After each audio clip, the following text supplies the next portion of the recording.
Hello, everybody, and welcome to the closing plenary of day one, the Manager's Day of English UK's ELT Conference. I am Jodie Gray and I'm the Chief Executive of English UK. What a day it has been. An enormous thanks again to our sponsors for their generous support of the conference: Cambridge English, Ensley Insurance, Language Cert, Macmillan Education and Trinity College London. Thank you to all of you for participating so fully in the conference. We really hoped for an interactive, engaging day, bringing you all together to learn from each other after more than a year apart. And our open space session this afternoon gave us just that. So thank you very much. First thing this morning, I promised you a programme packed full of big, bold, brave sessions, addressing not only the most important issues facing UK and global ELT, but also the vital issues concerning the world. And in the context of a global pandemic that's given us the opportunity to improve English UK and the UK ELT sector as we rebuild, and also in the context of the news from the USA last night of a guilty verdict in the George Floyd murder trial, I cannot think of a bigger, bolder, more brave, or more brilliantly vital and appropriate session than this with which to end today. In June 2020, English UK released a short statement committing to creating an anti-racism action group and updating the English UK membership rules as our first step against racism in the association and in the UK ELT sector. Our announcement was received with enthusiasm, reserved optimism, but also some pessimism about the possibility of us making a difference. There is no doubt that transformation will be demanding, uncomfortable, and it may feel unsurmountable. The disruption we have all experienced during the COVID-19 crisis has shown us that change is both necessary and achievable. Together, we can create a better, fairer, more inclusive and equitable post-pandemic ELT sector. To that end, ahead of our members' conference and AGM later in May, we will be publishing our anti-racism action plan together with surveys asking the important questions and building a picture of where we are now. Now, I could not be more proud to introduce our keynote speaker. Noreen Kaplan-Spence is a teacher educator, and an AEN specialist. She has taught from primary to postgraduate level in Europe, Asia, and the MENA regions. Noreen set up and for 10 years was the head of the ISC at Kent College, Canterbury. She has worked on projects for the British Council, Pilgrims, and the Esprit Group of Schools, and is a trustee of the charity Education for Diversity. Noreen really is defying the odds to speak to us today, all the way from St. Vincent. And when I was doing some research ahead of this session, I came across a poem that Noreen, you wrote and was published by EL Gazette last summer. And it was simple and stunning in its truth-telling. Just a little quote from it here. "We need a new way of having and being for all our sakes." So Noreen, the stage is yours, and we're here and we're listening. Thank you. Thank you. Thank you very much. What a fabulous introduction. I'm here. The volcano has not blown in the last few hours, so I'm here with gratitude to the Young Island group who have allowed me to be here and so that I can have the internet. And thrilled to have been asked by English UK to speak. So thank you. I thought about what I should call this, and as you'll see, hand, spoon, chopsticks, fork is a way of feeding ourselves, and it doesn't matter where we come from, it's a biological need. We have to get food into us, but we also get intellectual food, and and philosophical food, and I'm hoping to be able to use hand, spoon, chopsticks, or fork to help us all. The bridge is there because it was put together by one of my students, an architecture student, because I worked with him to help him through his dyslexia. And he said, as a bridge builder, you have to be aware of the terrain you're in. And what you see above the water is only a fraction of what there is. we as educators, we get people from one end of the bridge to the other. We need to know the cost if we're going to put together a bridge. The cost, the environment, and how it's going to be used. So that essentially sums up what I'm hoping to do. The where do we come from, what are we, and where are we going is one of my favorite paintings by Gauguin. And he asks all the questions. And it starts on the right-hand side as a baby and ends on the left with the old woman preparing for death. And the white bird is representative, it is said, that he thinks words are futile. I'm hoping words are not futile, but they are concrete and solid. Let's just look at this. In the 1884-85 conference, Africa, just as a continent, was divided between the Europeans so that there would be no conflict between them. And it's quite interesting to see that map because it explains to us why there are so many Africans in Europe now. You will see the number of free states are quite small. For me, this map represents what is happening now also. So, then and now. Then and now. Why is the past so present? And what if the past could be present? The sun would still rise and set. The old could be revisited. We could revise words and undo deeds.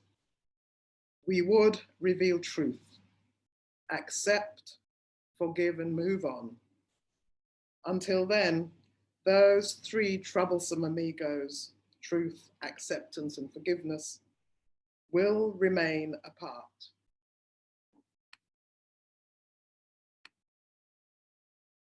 I've heard it said that the sun never sets on the British Empire in those days.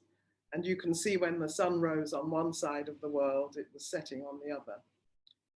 Perhaps if that had not happened, we could revise words. So I come to Mr. Shakespeare, words, words, words. Words can mean one thing, and our politicians use words far too freely. So shoot may not necessarily be a football reference, and duck may not be an animal which needs water. And so with that, I'm going to go on. Beautiful sunrise or sunset. For some, they can't tell the difference. So we'll start off with some words. They can make you laugh, they can make you cry, they can make you feel safe, they can make you feel fearful. Words can be weapons and words can be friends.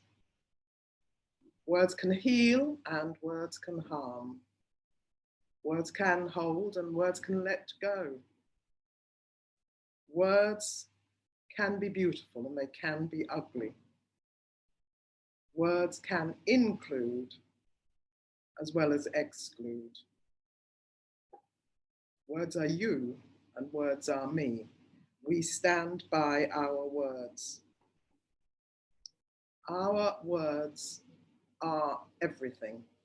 The words we use at work, the throwaway words that someone will catch.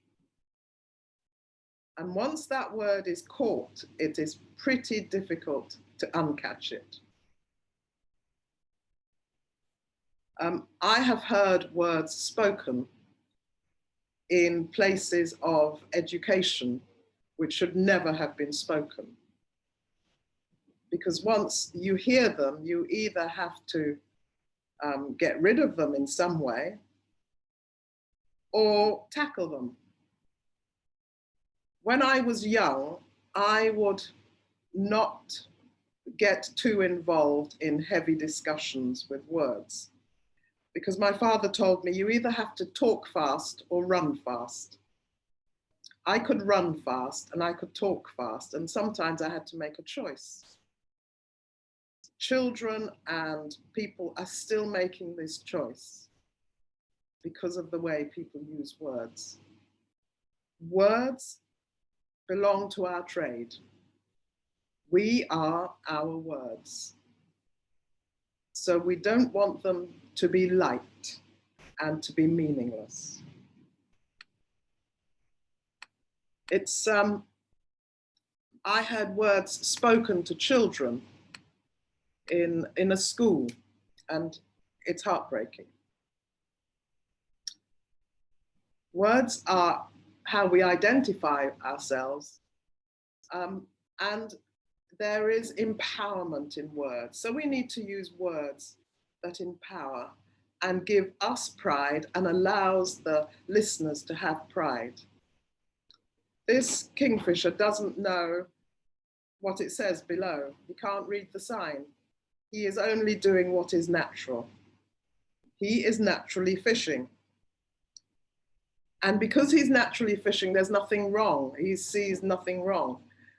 And so when we are talking about inclusion and diversity, first we have to understand the terrain in which the listener is based.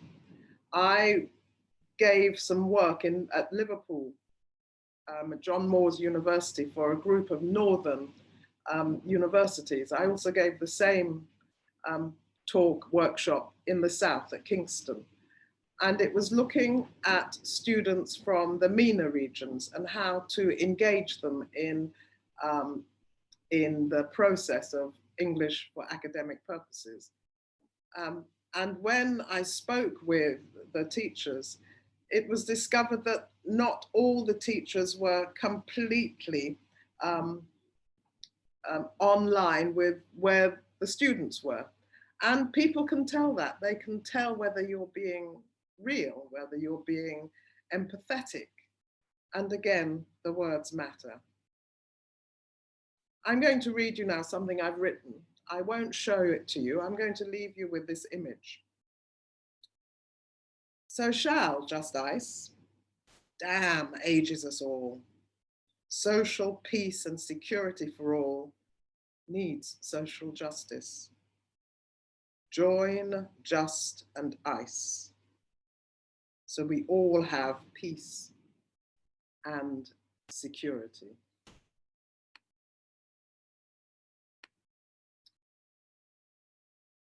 I am a special needs person. I don't like the term special needs. So I say additional needs, because we all have additional needs. I have additional IT needs. And you'll see I've separated just and ice. If you're learning to read, it's really hard if you don't know the word damages and you separate it in the wrong place. And it certainly does damn age us all if there is no social justice.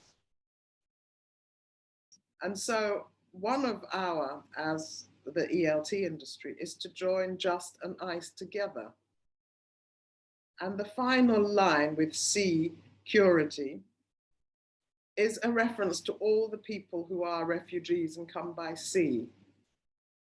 And on this small island, I know people have been evacuated by sea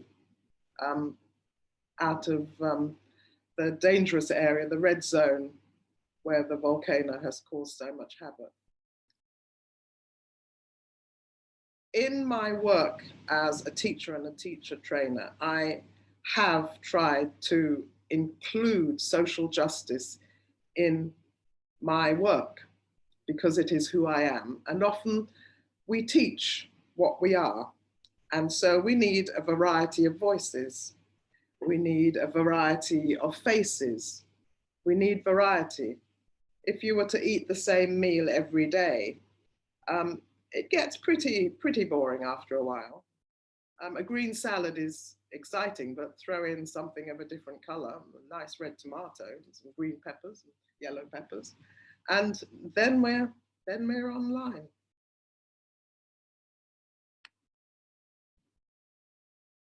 Chongqing is a city, I went with the British Council on one of their 10 cities in 2 weeks tours, and this was one of the cities I went to.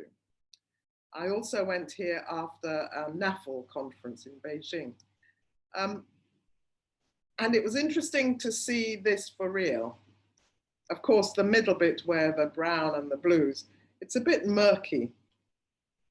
Again, you only see what's on top. You don't see the journey those rivers have had. They are there because of what they have picked up on their journey. And they are representing their journey, much like we do when we're in a classroom or when we're just living. We carry with us our journey. You will see a few of these. It doesn't just happen here. It also happens here with rivers. Again, you'll see in Geneva, we've got the meeting. You can see those edges are slightly blurred. And our aim in the industry is to meet and to merge. We don't just meet. We carry our journeys with us, and hopefully we merge. We give our histories, but not just our histories, because we carry with us the history of our parents and our grandparents. It is there with us. And that meeting and merging is so important. And we don't do it at a superficial level in the EFL industry. We tend to want to go deep. And we need course books which reflect this. We need teachers who reflect this.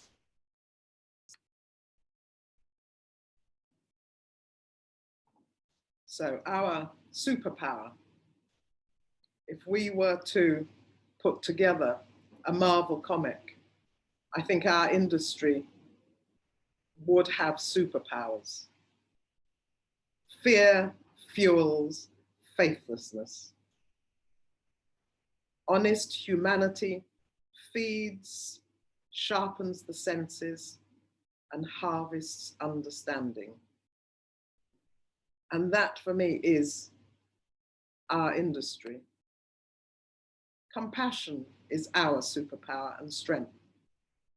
Dignity and compassion denied to one denies us all peace. And it doesn't just deny us peace for this generation, it's the generations after us. I see you as you are, and you see me. But what you're seeing in me is my ancestors, and my ancestors acknowledging your ancestors.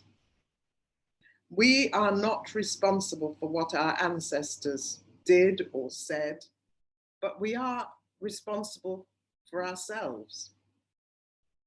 And so our compassion, our superpower and strength needs to come through in our employment policies, in our course books, and be reflected globally, not just as a one-off. Here's another example of the Indian meeting the Atlantic. Same thing. One thing might be cold and the other hot, but there's the journey. There's everything that's been flushed into them, still there in some form. Everything that lives in them will be there in some form.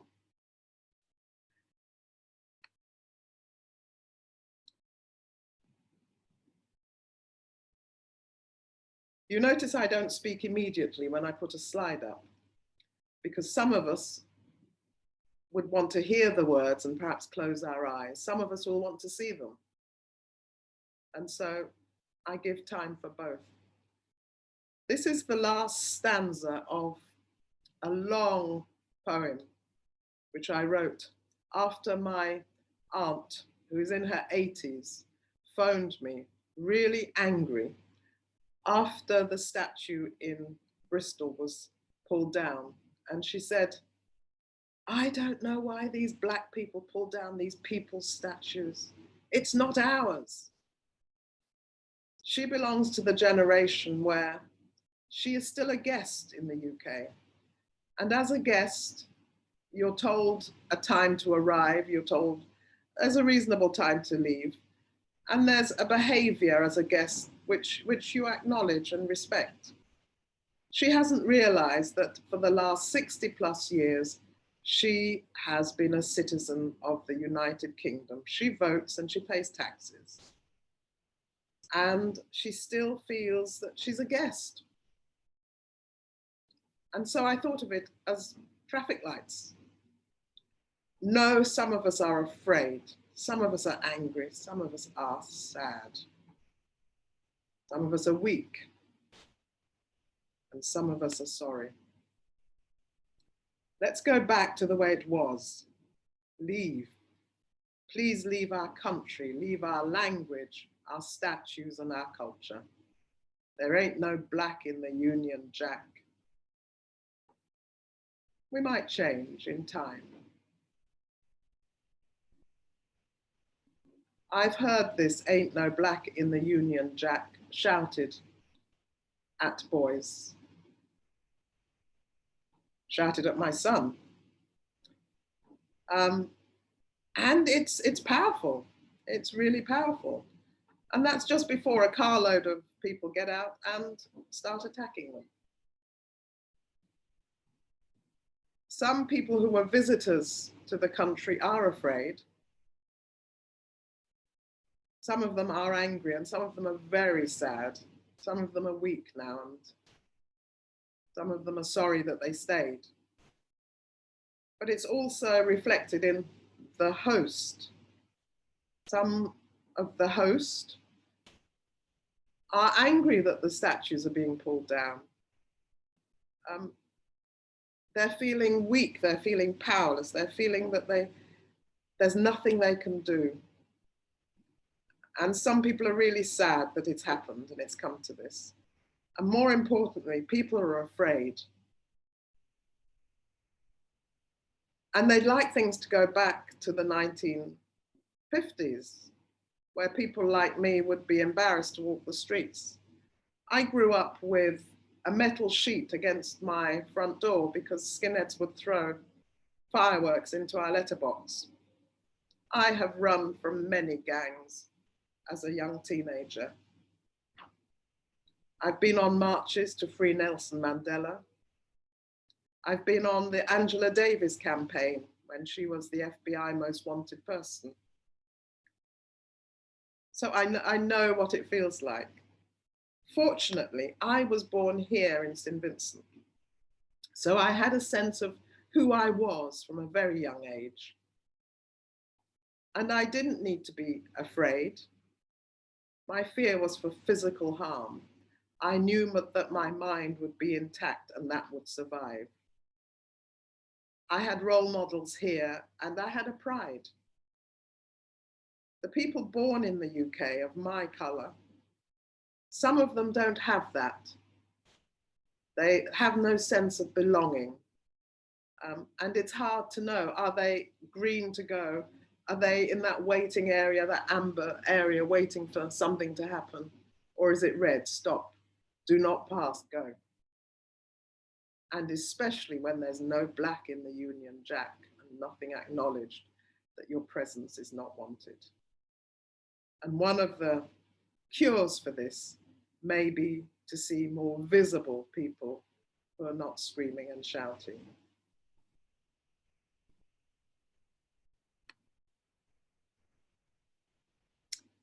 These people have a cultural disconnect.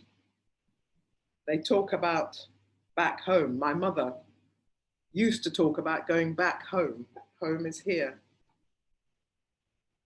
Because she couldn't connect with the United Kingdom because she wasn't there. I've lived in Hong Kong. I've worked in the MENA region. I've worked in China. I've worked in Malaysia and in Singapore. And I've worked in Europe. I want to have that cultural connection with wherever I am. And part of it is language. And part of it is learning a language which enables me as an individual It enables the person I'm learning that language from so we are exchanging things. And it's that exchange which makes us strong. And the organization is hoping to do that more. The George Floyd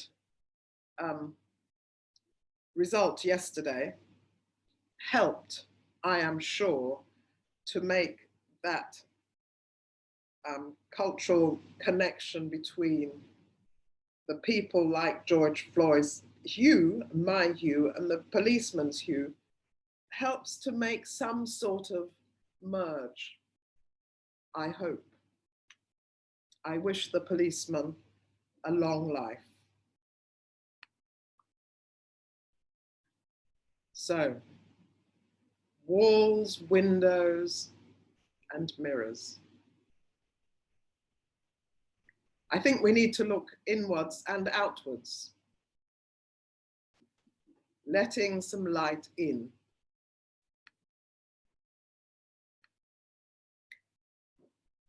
I've been searching for windows and often finding walls.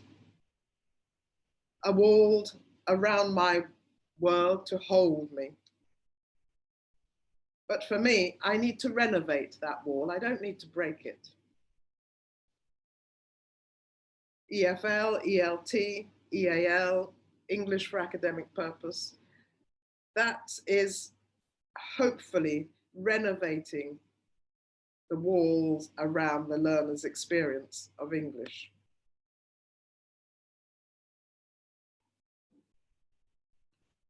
So, a mirror. I used to love looking in mirrors when I was young. It's not so easy anymore. So a mirror to listen and to look. Mirror, mirror on the wall. Who is what and where and why? Throughout my life, I have had to look behind me, in front of me, to the left and to the right of me. Because I felt as an individual, I was in danger. In danger because of my gender and my race, or my ethnicity, or my coloring, or my pigmentation, whatever it's called. It was not a peaceful world. It was a world where people felt they could throw things at my mirror so that I couldn't see clearly. And if I put up a wall to protect myself, it was a chip. And now I think we know enough about how people struggle with their identity, with their living, and with their learning. I worked in a place where there were many people not from the UK. And one Russian boy came to me after school and he said, "Miss, the reason why we all come to you after school is that we don't look foreign, but you do. And they treat you as foreign, they being the other teachers." And he said, "And you understand us." And that for me was a way of saying, yeah, you get it. You get what it's like to be foreign. You get what it's like to be not included, to be excluded from certain things, to be seen differently. At first, I was really quite shocked by his observation. But I got used to it. And I got used to seeing all the different people coming through who were foreign. The term third culture kid comes to mind. And there are different types of third culture children, adults. I'm one of those. So I was educated in a way that my parents didn't know or understand. And that put a line between us because they didn't know how I navigated the system. And of course, you don't tell them as a child because you don't want them to feel sorry for you and you want them to feel that you're capable. But it's, and then there are the third culture kids who don't look any different. I worked in Amsterdam at the Esprit group of schools, and somebody said to me, we don't want all these foreigners in our country. There's more of them than us. So I found the data about how many people were, in fact, in the Netherlands. And it turned out that the highest nationality of people in the Netherlands were from Germany, not from Turkey and not from Morocco. The children were horrified. But they're so, I said, why do you think you notice them more? I'll leave that one there. I'm sure you can work that one out. Let's move on. So this is where we need to work on recognizing and valuing and managing people in different ways. Some people will have to be encouraged to come into the industry. Because if I don't see people like me, I probably won't walk in. If I walk into a cafe and I feel uncomfortable, I probably won't go in. So it'll be difficult to go into an industry where you think you don't really belong. So my question is, how are we going to influence policy and practice? It's all very well having an inclusion and diversity policy, but how does that work in practice? I was thrilled to hear the introduction said that you're going to look at policy. Because I think for businesses, they worry that they will lose money. I get that fear. I get that fear. But there is also a moral responsibility. And morals over money, I don't know which comes first. It's okay if you've got no money. If you're running a business and trying to keep employees paid, you need to tread a very fine line, I'm sure. When that happens, we will be able to shape what happens in schools and universities, because people will feel incredibly confident, competent, valued. And this, I am sure, will change the future. The reason why Black people didn't go to help George Floyd is because they knew what would happen to them. The reason why that girl filmed, she was a 17-year-old girl, the reason why she filmed, because she could help at a distance. We don't need people helping at a distance so much now. You need to get your hands dirty, but don't get a bloody nose. You have to make choices about who you are and what you do. I don't know how you do that in your individual companies and organizations, but there has to be a way of using words to include instead of exclude, using words which don't harm and don't hurt, but tell the truth. So it's a tricky one to know how that works. It's the individual institution to interpret. This is about me. It's all about me, in fact. The come out, I used for people who are being outed because of their sexuality. So come out, poor representation, a disconnection and no cohesion. I can't come out, I can't come out. I could sing the song in my heart and I could hum the tune in my head and I can move my body. I could come out, I could come out. I'm expressing myself now. We have not come this far to be silent and silenced. I'm out. I'm out. When I was younger, I could not come out because I was afraid.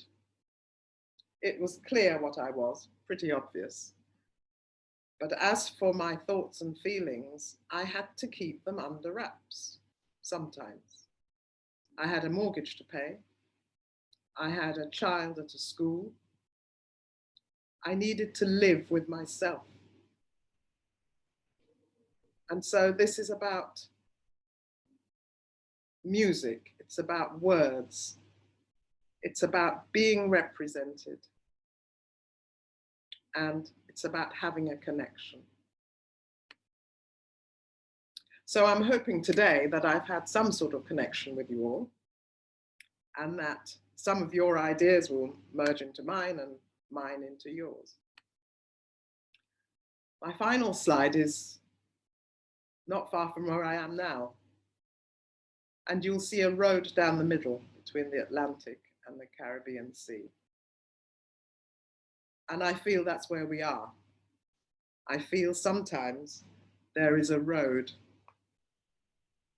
between what we would like and what actually is. We started with then and now, so we're going to end with now and then. Looking at the past, we know that there is much we did not know or understand.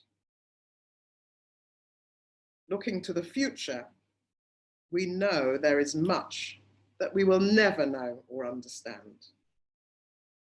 But dwelling in the present, we know there are things we need to know and understand, so we can meet and mix with integrity.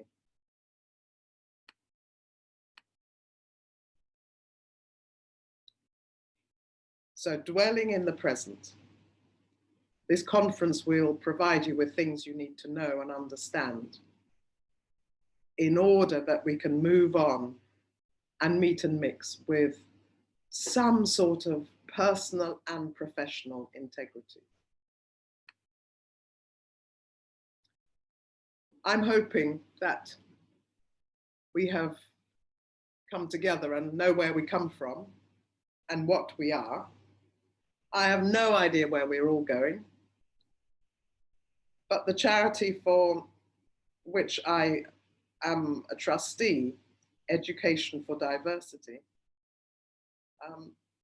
enables teachers and children to experience diversity. It helps refugees, and we're all refugees from something, from marriage, from homes, from jobs. We all need somewhere to escape to. And we also need tools for the job. This hummingbird has the right tool to be fed. It doesn't need chopsticks. It doesn't need a spoon. It doesn't need a fork. I'm hoping that you all have the tools for success.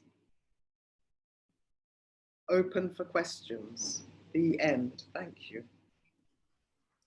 Noreen, thank you so much for what a thought-provoking plenary. And I think I'll remember this session for a very long time to come, particularly what stuck with me when you were talking about policy and practice, and we're thinking at the moment about how English UK can influence and change policy and practice. And when you said about businesses thinking that they'll lose money, but that we have a moral obligation, and that conflict right there, I think is so simple, but so stark and so true. And we don't profess to have any answers. I certainly don't have any answers, but I think that if we just keep doing the next right thing, then hopefully we're going to get there in the end. If anyone has any questions for Noreen, we have a few minutes still left in the session, so please do put them in the question and answer box. I'll start things off if I may. And it'd be brilliant, Noreen, if you could maybe just reflect upon what challenges you've faced being a woman of colour and a teaching professional in a white-dominated English language teaching industry. Can you tell us a little more about that, please? I wrote some words in Latin once on a report. And the director of studies said to me, "So where did someone like you learn Latin?" And I said, "Oh, swinging from the trees, because I think humor helps." I think being a woman, sometimes you're already a minimal person. I'm sorry, gentlemen, I'm going to use that awful phrase, male, pale, and stale. And if you don't belong to this group, you are less, your value is much less. And if you say something, it's not taken as seriously as if someone else says it. So I had some very good friends and we would chat, and I wouldn't speak sometimes at meetings, but they would, I had a conduit. So it's quite useful to have friends. Useful to have the right friends. Yes. And why do you feel, I mean, we talked about at the beginning about, I mentioned we were going to do some surveys as part of the anti-racism work that we are planning and doing. But we don't need a survey to tell us that the industry is white dominated. We just need to have attended conferences and looked out at the delegates in the room. Why do you think that is? I don't know, solidly don't know, but my views are that we go for safety. When in doubt, a man will deliver. A man with the educational background will deliver. A man who understands the culture and the language will deliver. And you're not quite sure that a person of color has enough of the language, enough of the cultural background, and enough of the experience of the language to deliver. And so you are going to risk a safe pair of hands and a wobbly pair of hands. And so I think I can understand why. I was interviewed for a job over the phone once for a language school, and I went to collect the books for the students. It was a Friday afternoon, and I turned up at the office and I said, "Oh, I'm Noreen Captain Spence, I've come to collect the books." And the guy looked at me, he said, "What, you were the person?" And I said, "Yes, I'm the person you just spoke to. And you offered me the job." And he said, "Oh, I'm so sorry. We have students from a certain country who wouldn't accept you as their teacher. They wouldn't be able to take you seriously and they wouldn't think you know enough." And I said, "That's okay." And it's making, this was in 1996.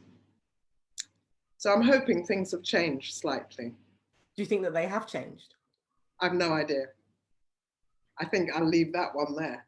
Our surveys might tell us. Some questions that have come in the Q&A box. One question is, what do you think is the greatest challenge to increasing the diversity of the ELT sector? Is knowing who is out there and capability and competence. You can't just look at someone and tell what they can do. You can't just look at someone's educational background. You could go to a slump school and have a good degree in English, and you could be a second or third generation person and you would be just as good as a native person.